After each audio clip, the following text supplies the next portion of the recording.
Custo de vida, emprego e desemprego, cesta básica, tarifas públicas, salário mínimo. Agora, na Brasil Atual, a análise do DIEESE.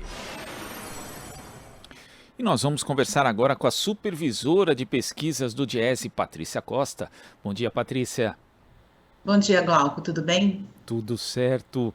Patrícia, em junho, o valor do conjunto dos alimentos básicos, que compõe a chamada cesta básica, aumentou em 9 das 17 capitais onde o DIEESE realiza mensalmente a pesquisa nacional da cesta básica de alimentos.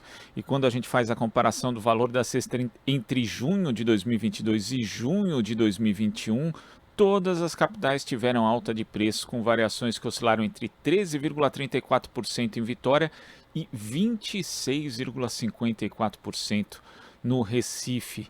O preço dos alimentos continua castigando o bolso do brasileiro, Patrícia? Continua, e eu acho que esse resultado de que a cesta subiu em 9 cidades, ele precisa ser bem contextualizado no sentido de que a batata ela é pesquisada somente na região Centro e Sul. E o preço da batata diminuiu muito entre maio e junho por conta da colheita da safra de inverno. Então, na verdade, quando você olha os demais alimentos, você percebe uma tendência de alta em grande parte deles. Mas a redução do preço da batata impactou bastante aí no custo de algumas cidades. Por isso, esse resultado negativo em 8 das 17 capitais pesquisadas. Agora, Patrícia, segundo o DIEESE, também em junho desse ano, o salário mínimo necessário para a manutenção de uma família de 4 pessoas deveria equivaler a R$ 6.527,67, ou 5,39 vezes o mínimo de R$ 1.212. E aí a gente vê dois problemas, Primeiro, a inflação corroendo o poder de compra das pessoas, mas também a ausência de uma política de valorização do salário mínimo que mantenha minimamente esse patamar para as pessoas poderem consumir o básico, Então a gente tem aí uma conjunção muito ruim com inflação e salário mínimo estagnado, Patrícia? Eu acho que o salário mínimo estagnado, renda estagnada de trabalho, ou em queda, na verdade, ela não está estagnada, existe uma queda dos rendimentos de trabalho. Então, a gente continua vivendo um cenário bastante desfavorável, no sentido de que o país não cresce, não tem estímulo nenhum, à economia. E, por outro lado, o emprego que se gera é um emprego informal, precário. E aí quando as pessoas vão comprar os alimentos, eles estão num patamar muito alto. Então, Glauco, a gente olha os resultados dessa pesquisa e fica pensando assim, bom, no mês de junho, o café da manhã vai ficando quase que impossível, porque você tem um aumento do leite nas 27 cidades, nas 17 cidades, que chega a quase 13% em Belo Horizonte. Então, de um mês para o outro, um produto aumentar nesse patamar é extremamente desfavorável, porque nada mais aumenta de um mês para o outro assim. O salário não aumenta, enfim, então a pessoa não tem renda. Então, leite, manteiga, pão francês, café em pó, que foram os produtos que mais subiram, além da farinha de trigo e do feijão carioquinha. Então, esses são os alimentos que a gente destaca, porque eles mostraram alta em quase todas as cidades.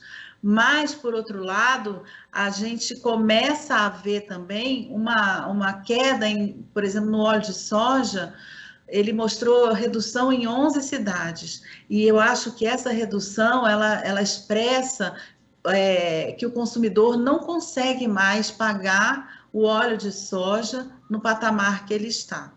Então, quando você não tem renda suficiente, quando você tem um cenário de desmonte do mercado de trabalho, de geração de ocupações mais informais, com queda de renda e com o aumento da inflação, e principalmente da inflação desses alimentos básicos, quase que insubstituíveis, você começa a ver isso.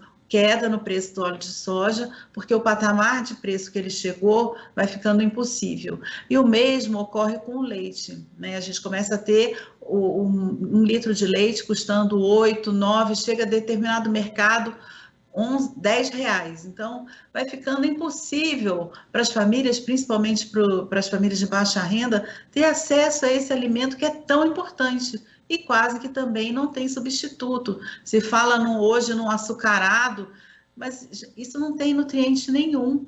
Então, como é que uma criança vai crescer sem leite, né? Sem poder tomar o seu leite de manhã para se fortalecer?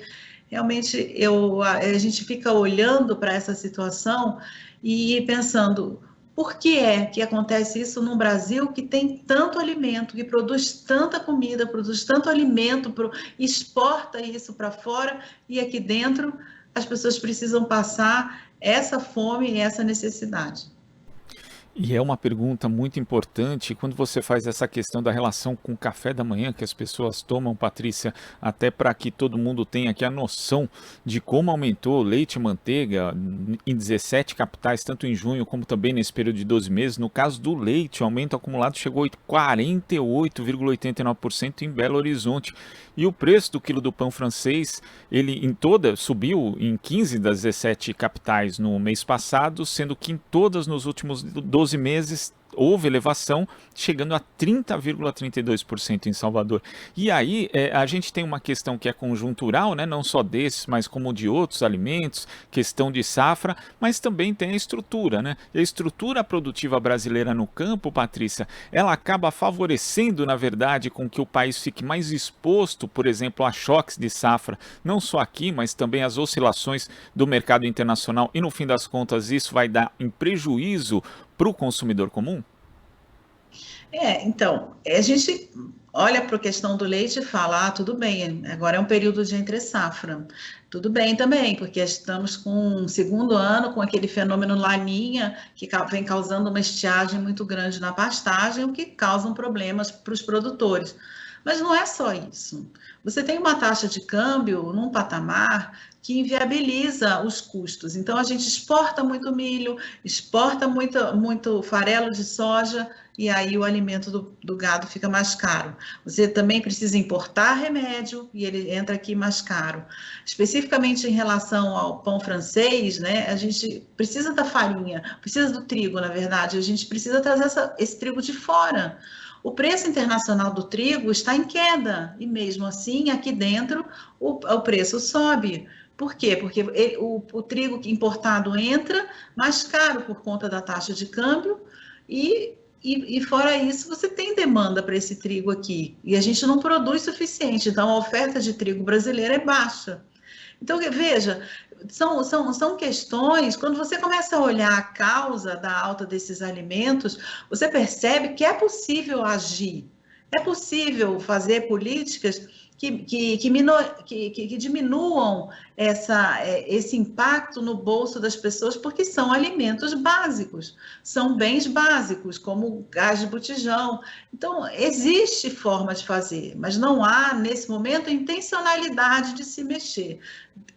Para o governo, deixa que o mercado resolve. O mercado vem resolvendo no Brasil, e o que a gente observa é que a resolução do mercado é a pobreza. É a pobreza, é a fome, é a ausência de políticas de bem-estar para a população brasileira.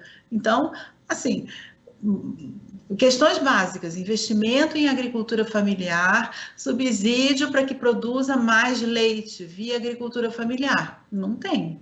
Tanto é que está faltando. Em 2020, a gente viveu alta do leite em meses fora da entre-safra. Provavelmente, esse ano, a gente vai ter muitas dificuldades também. Então, veja, é uma questão de intencionalidade. Você aumenta o auxílio, né, durante 4 meses, para que as pessoas comam mais, mas os preços dos alimentos não param de subir. Então, você não resolve o problema, você não ataca a inflação na sua causa, você fica dando paliativo, e paliativos agora às vésperas da eleição.